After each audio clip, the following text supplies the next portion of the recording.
Britain की team पहुंची Ahmedabad. Plane crash की जगह पर कर रही रिसर्च। एयर इंडिया और बोइंग के खिलाफ यूके कसेगा शिकंजा।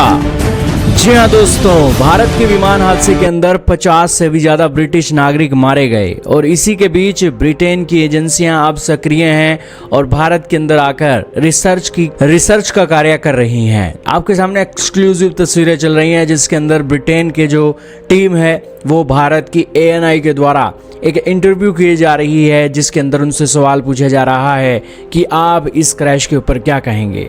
तो उन्होंने कहा कि अभी तो हमारे पास कुछ नहीं है बोलने को, हम अपने रिसर्च के बाद ही बोलेंगे क्योंकि हमने भी वही देखा है जो आपने देखा है और सब कुछ सेम ही है और यहाँ पर वही चीज़ें चल रही हैं। इसके अलावा दोस्तों ब्रिटेन के अंदर भी जो उनकी टीम है वो भी लगातार रिसर्च का कार्य कर रही है और भारत की सरकार के साथ मिलकर एयर इंडिया प्लेन क्रैश की रियलिटी को वो जानना चाहती है।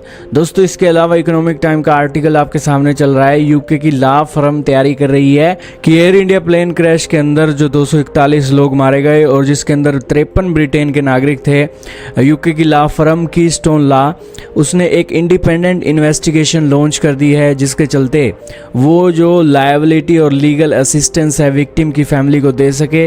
और इस फर्म का उद्देश्य है कि ब्रिटिश नागरिकों की जो डेथ है उसको एक्सप्लोर करना और पोटेंशियल क्लेम्स बोइंग और एयर इंडिया के खिलाफ वो कर सके यूके के टॉर्ट लॉ के अकॉर्डिंग। यानी कि उनका कहना है कि ब्रिटेन के नागरिकों की सेफ्टी के लिए वो यहाँ पर बोइंग और एयर इंडिया के ऊपर केस भी करेंगे और इसीलिए उन्होंने अपनी इंडिपेंडेंट इन्वेस्टिगेशन भी शुरू कर दी है। यही कारण है कि दोस्तों ब्रिटेन के नागरिकों की कीमत इतनी है कि वहाँ की इंडिपेंडेंट फर्में भी अपने लोगों की सेफ्टी के लिए इस हद तक काम कर रही हैं। आपकी जानकारी के लिए बता दें कि 13 जून से ही बोइंग के एक्सपर्ट, यूके और US एविएशन के एक्सपर्ट ने एयर इंडिया क्रैश की इन्वेस्टिगेशन को शुरू कर दिया था। खैर, अंग्रेजों की इस रिपोर्ट के अंदर क्या निकलेगा ये तो आने वाला वक्त बताएगा, लेकिन आपका इसके बारे में क्या मानना है कमेंट में बताइएगा।